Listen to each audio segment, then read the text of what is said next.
Hello and welcome to Frankly Speaking, where we dive deep into regional headlines and speak with leading policymakers and business leaders. I am Katie Jensen. Amidst crumbling ceasefire talks, Israeli Prime Minister Benjamin Netanyahu has adamantly dismissed calls to halt the military offensive in Gaza, insisting he will continue until the job is done. In this episode of Frankly Speaking, we hear from Israeli columnist Gideon Levy, who's faced criticism for his outspoken opposition against Netanyahu's continued atrocities. We ask if peace is attainable under Israel's current leadership, whether Netanyahu's current stance signals a strategic failure, and question whether Palestinians can do anything to help the Israelis recognize their fragile humanity.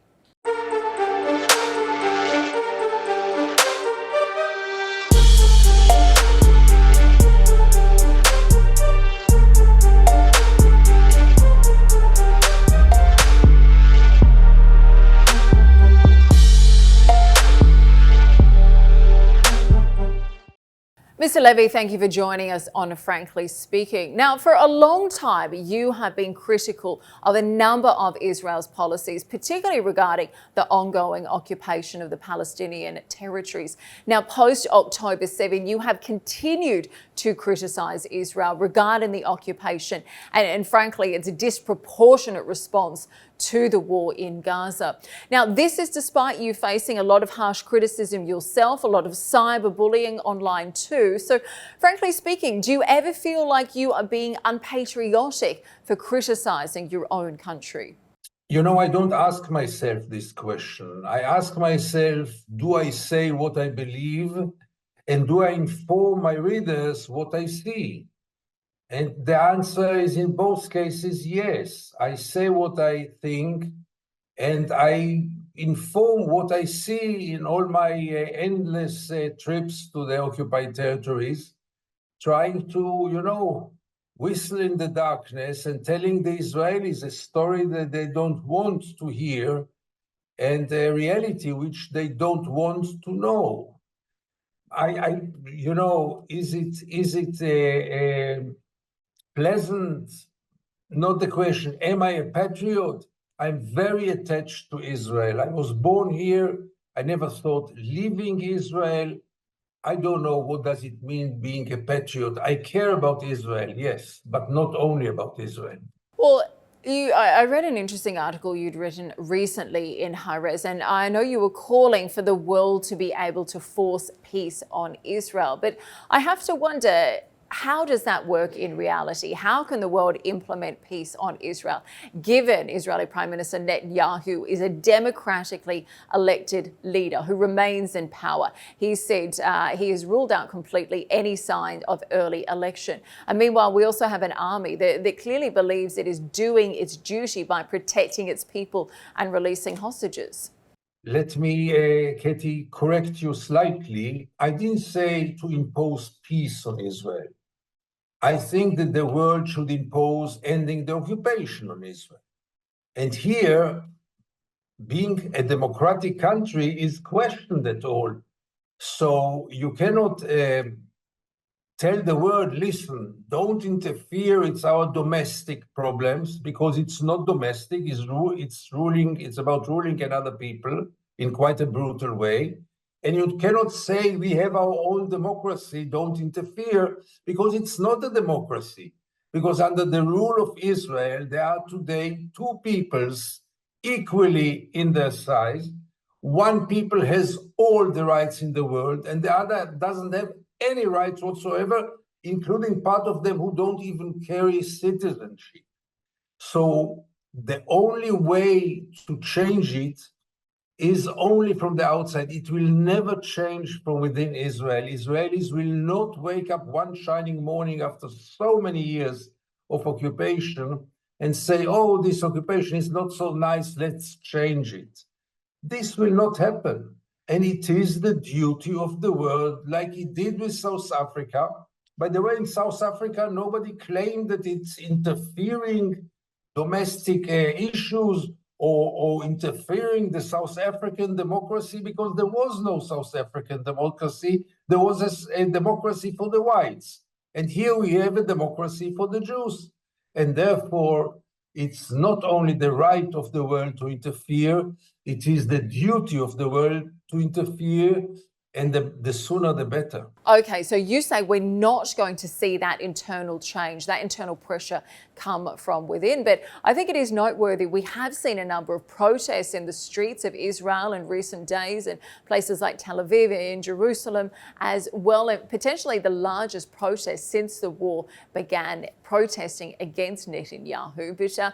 But let's take a look at the international perspective. Let's take a look at some of that international pressure, because I found it quite intriguing that despite full support in the early days of the war, Washington, as well as a number of European countries, they are now pressuring Netanyahu's government to agree on a concrete, time-bound and irreversible path to a Palestinian state. But recently there was a Gallup poll that was conducted in the weeks after October 7.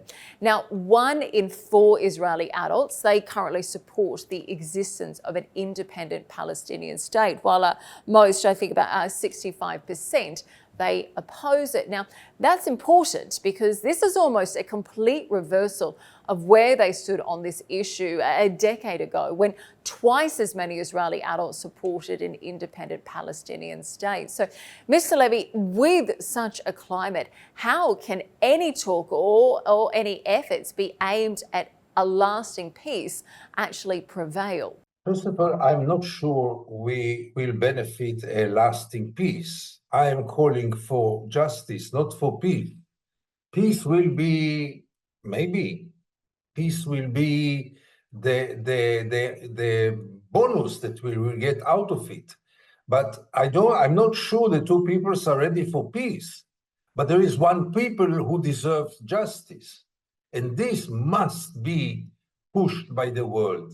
This must be promoted by the world. Now, you say that recently the world is pushing Israel and the United States is pushing Israel.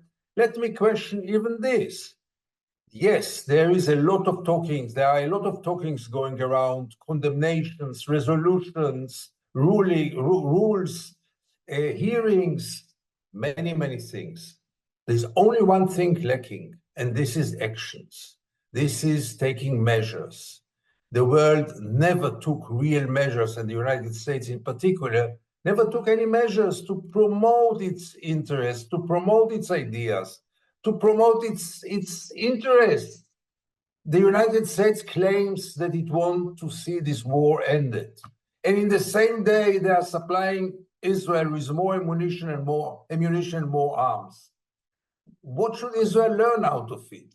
It learned that it can very easily ignore the talkings and stick to its policy, because Israel doesn't pay any price for its policy. Well, and I'd like to discuss Washington's differing policies with you in just a moment. But first, I know in a number of your columns, you have argued for quite some time now, you've been in favour of a one-state solution where Israelis, Arabs, Jews and Muslims all have equal rights, and which would include Palestinians as full citizens of Israel. You've said this state has already existed since the 1967 war. The time has come to recognise that as well. The occupation is here to stay, as are the settlements.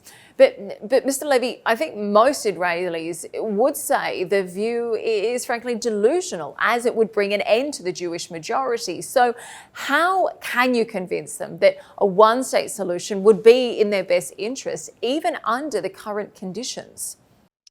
It's the beginning of a very long journey. And we have to ask ourselves, what are the possibilities? In my view, the most just solution would have been the two-state solution. Two peoples sharing one piece of land, struggling over it. Let's share it. Very simple. The only problem is that this is too late, and it is not achievable anymore. There are 700,000 Jewish settlers in the occupied territories. Nobody is going to evacuate them. And there is no viable Palestinian state with 700,000 Jewish settlers, part of them very violent, all of them very ideological. I don't see it happening. There is no room for a Palestinian state.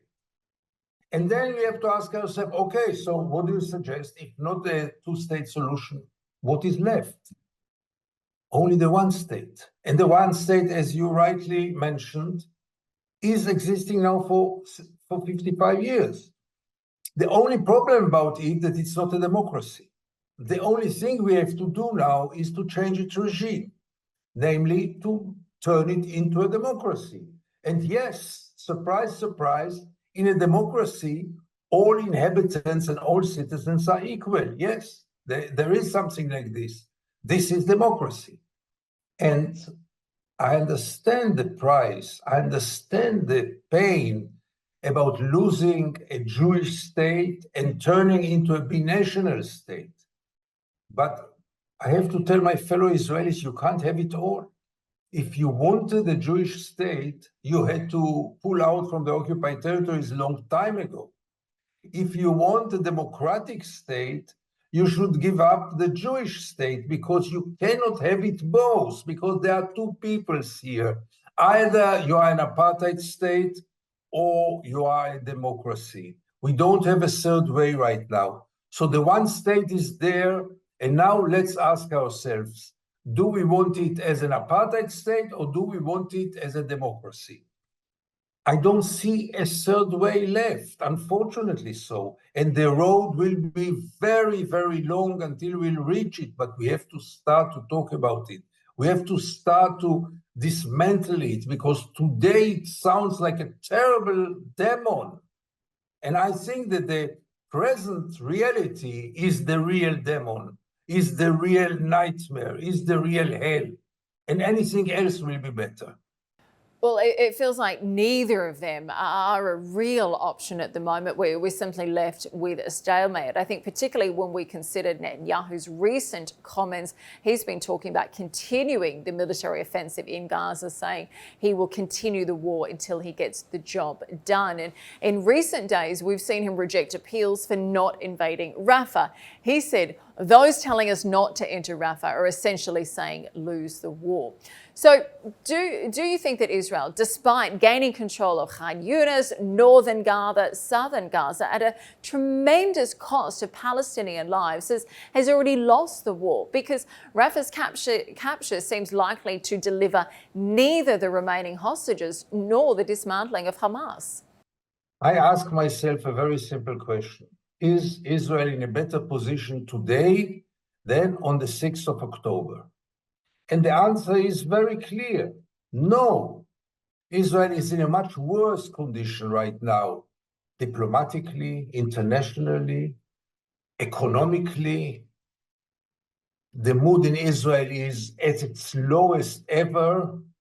And I'm not sure that even the security of Israel is today more guaranteed than before this war. Now, I think Israel had a justification to go for this war after this terrible attack on the 7th of October. But someone has not only to ask if you have the right to do so, but is it also clever? Does it serve your interest? Does it promote anything that you want to achieve? And when I look backwards, I see that except of mass killing, really a bloodbath in Gaza, nobody achieved anything out of this war, and I'm afraid that this will be also the final outcome. And therefore, I'm so much in favor to stop it now, because what else will be achieved? Yes, the hostages must be released, and I guess that if Israel will be insisting on it and brave enough, they could have been released long time ago, and for sure they can still be released, those who are alive. Crashing Hamas, nobody knows what it is. Having a plan for the day after, nobody has the slightest idea what do you do after you achieve this total victory that Netanyahu is talking about. So where are we heading to? And of course, many critics say that Netanyahu's goal of the continued offensive in Gaza is certainly not to release the hostages, but for total annihilation of the population. I want to talk about the international community's, I guess, responsibility in all of this. Earlier, you talked about Washington's differing policies, and I think you make a very interesting point there, because I feel in many respects, the Biden administration simply has not matched their lofty empty words with their actions. We talked about the fact earlier that the US continues to send weapons and shells to Israel and other fronts as well to be able to continue the military offensive there. And then on the flip side, we hear Washington criticize Israel for its over-the-top response and their continued military offensive there. So I have to ask, what are the reasons behind that? Is it that Washington's simply concerned about local backlash given it's an election year, or do you think the Biden administration simply has no sway over the Israeli government? I think it's a very complex issue because, first of all, Israel gains a special status in the world. Nevertheless, all the condemnations and the real bad reputation that Israel has now, still the world is very careful with Israel. Is it because of its history, because of the Jewish history? Is it because of interests? Is it because of the fact that Israel is very efficient in manipulating propaganda and brainwash all over the world, presenting itself always as a victim, the only occupier in history which presents himself as a victim?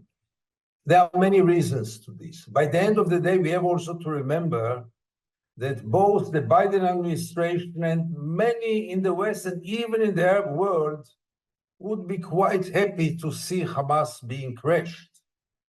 Also, the sympathy toward the Palestinians is very deep-rooted among the grassroots. But I don't see many leaders really care about the Palestinians. And unfortunately, they fall between the chairs for many years now. When many statesmen give their lip service about solidarity with them, but finally almost nobody is doing for them anything, and they are left quite alone, especially in last years. So altogether, Israel is still quite strong in the way that it is gaining a very special status. I think that Israel can still do things that very few countries in the world can do without paying a price. For example, the occupation. For example, the total ignoring all the international resolutions. There are dozens of resolutions by the international community that Israel just ignores. There is the international law that Israel is totally ignoring. Look what happened to Russia after invading Crimea. It took weeks until there were sanctions over Russia. Talking about sanctions over Israel is almost illegitimate in our world. You clearly feel there's a double standard between the Western world's approach to what's happening in Russia and Ukraine versus Israel and in Gaza. Absolutely. I think that Israel can do things that other countries can't.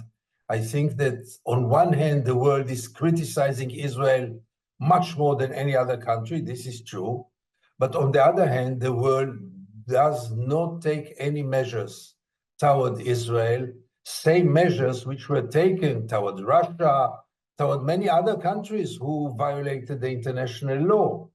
So Israel is really a very, very unique case for the good and for the bad.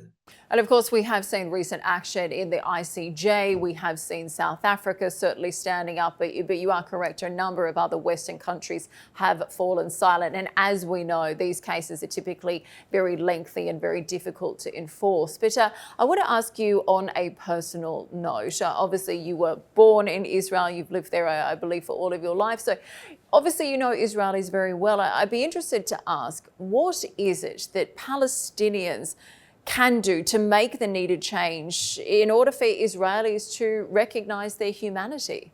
You see, you cannot have such a brutal occupation, such a terrible attitude toward another people who lives under your control, if you perceive them as human beings and as equal human beings like you. It doesn't go together. You have to dehumanize them in order to be able to live in peace with yourself. Because if they are not really human beings, then there's no question of human rights, of morality, or at least this question is less problematic. And Israel systematically, from its first day, had dehumanized and demonized the Palestinians in order to maintain the occupation, to maintain even the creation of the state of Israel, which was accompanied with some victims in the other side, as you know. Israel had to answer itself, do we have the right to do what we have done to them? And the answer was always, no, we have the right because they are not exactly like us. Or, yes, we have the right because we are the chosen people and we have more rights than others. It is very deep-rooted. Many things are under the surface. Not everyone will admit. But by the end of the day, in the basis of all this, there is a lot of racism. And we certainly see that every day on the street. I want to ask you a little bit later about some of the atrocities we've seen shared on social media from the Israeli side as well. But we were talking a little bit about the fact that the international community's role in calling for pressure to be put on Israel. We certainly have seen a lot of that happen from the Arab world, particularly Saudi Arabia.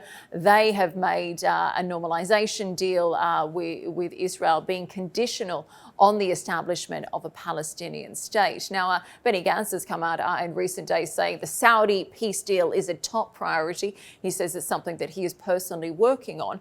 I have to wonder, do you think that the appeal of a peace deal with Saudi is enough to convince Israel to stop the war, end the occupation, and finally recognize Palestinian statehood? Look, it is a very important element, and I think any prime minister, including Benjamin Netanyahu, would love to have peace with Saudi Arabia, no doubt about it, and will be happy to pay some price for it.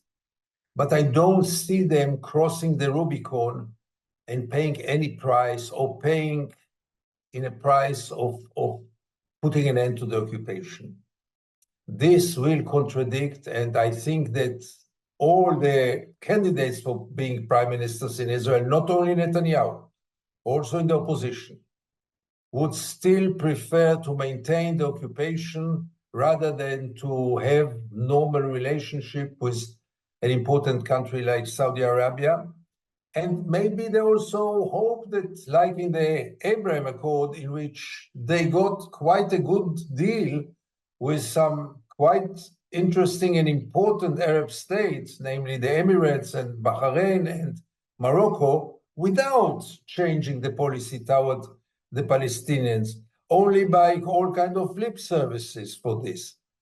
So if there will be a moment of truth, and I hope this moment will come, in which an Israeli prime minister will have to decide, and I put it in a very simplified way, ending the occupation or peace with Saudi Arabia, I'm very afraid that all the candidates for prime minister in Israel would say not ending the occupation. We don't want to end the occupation. I want to slightly shift gears here because I'd be interested to understand your thoughts. What do you think of Marwan Barghouti? Do you think he can provide the needed leadership for Palestinians? Can he be the Palestinian Mandela? And if not, who, in your opinion, who is the most likely successor to President Mahmoud Abbas? Look, here I'm not very objective because Marwan Barghouti used to be a very good friend of mine. I allow myself to say so. We did many stories together. I traveled with him along the West Bank. I believed in him. I was even once with him in a mission abroad. And I really loved this man. I'll say it as simple as this. And I believed at the time that he was the only one who could really unite the Palestinian people, Hamas and Fatah together. I believed also that he is a man of peace. And he proved it in many ways. Then came his trial, his involvement, I guess, in violent resistance that Israelis call terror. And he was sentenced for these endless life sentences. And we didn't hear from him and didn't see him for 20 years. I saw him last time in court. I hope he's still capable of leading the Palestinians. I don't have a better idea. I'm not sure Hamas will accept him today. 20 years ago, yes, I'm not sure today. but I don't have anybody better than him. I still believe in this man. He is genuine. He is very sincere. He's not corrupted, unlikely some others. I'm a great believer of him. And because I believe in him, and because many people believe in him, Israel will never release him. And that's so tragic. Finally, I mentioned earlier about some of the shocking videos we've seen on social media from the Israeli perspective. We've seen some horrific videos coming from Israeli soldiers, Israeli citizens, politicians too. We've seen soldiers laughing as they detonate schools, mosques, children. We've seen pop stars singing songs calling for the complete destruction of Gaza, calling for ethnic cleansing of all Palestinians. And you know, I feel it's leaving many people around the world, frankly, bewildered, particularly because it's coming from elected officials and soldiers in uniform. So, Mr. Levy, as an Israeli, how does this make you feel? Would you say these views are reflective of your society? It's a very dark period in Israel, but a very expected one. If you conduct such a brutal occupation over so many years, if you teach your soldiers and your young people, generation after generation, that there is nothing cheaper, and there is nothing cheaper than a life of a Palestinian, and there is nothing cheaper. I can tell you, if the Israeli army would have killed so many dogs as it did in Gaza, it would be a huge, huge scandal in Israel, much, much bigger than the killing of 30,000 Palestinians in Gaza, most of them innocent civilians, 70% women and children, and nobody cares in Israel. First of all, let's remember the role of the media, which doesn't cover the suffer of Gaza, systematically not, because they know that the Israelis don't want to see it and don't want to hear about it. And then it's an outcome of decades of brainwash, decades of dehumanization, as I said before, decades of demonization of the Palestinians. Israelis don't meet Palestinians anymore at all because of the barrier of the separation wall. There's almost no contact anymore between the two peoples. So demonization is even more so, and dehumanization. We are in a very, very low moment in history. And obviously the racism is now politically correct in Israel. It's enough to have one attack like this terrible attack on the 7th of October to put all the unpolitical correct ideas as politically correct, because after what they have done to us, most of Israelis think we have now the right to do and to say whatever we want because of those horrible things they did. And for most of the Israelis, all the Palestinians take responsibility for the 7th. All of them took part in it. All of them are Hamas. And the media and the politicians and the new generation, which never met a Palestinian young man or woman, all together creates a very depressing reality in Israel, in which you feel so many times ashamed of being an Israeli, ashamed of being part of all this. But still, I will never leave. And of course, I think, when we see this kind of footage coming from such senior political figures, it's obviously very, very difficult to stop that message spreading so quickly on social media to the younger generations as well. You said the fact this has been taking place for decades, and I feel like this is only going to be ignited even more by these kinds of videos. Mr. Levy, thank you for joining us today on Frankly Speaking. We appreciate your insights and we appreciate the time you've taken with us to address these important discussions of what is taking place in Gaza today, particularly from the Israeli perspective. Thank you. Thank you for the excellent questions, and thank you for the possibility to talk to you. Thank you very much.